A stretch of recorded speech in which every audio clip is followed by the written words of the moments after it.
এই কারণে আমার প্রাণের ভাইরা,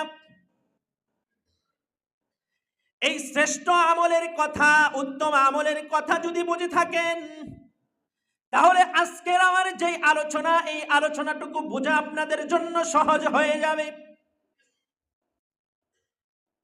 আমি আর আপনি আমল করব নিজের মন মতো, না না না, নিজের মন মতো আমল করব না। আমি আর আপনি আমল করব আল্লাহর রসুলের বাতলানো পথ অনুযায়ী। আমি আর আপনি যদি নিজের মন মতো আমল করি, সেই আমল আল্লাহর দরবারে কোনো কবুল হবে না।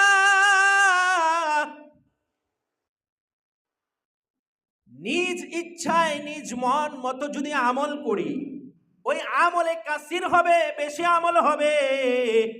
একটা কাদামাটির মতো, যেমন তার কোনো দাম নাই হীরার সামনে, ঠিক তেমনি ভাবে মন মতো যদি আমল করেন, ওই আমল যদি উহুদ পাহাড় সম পরিমাণ হয়, ওই আমল নাজাতের জন্য কোনো কাজে আসবে না।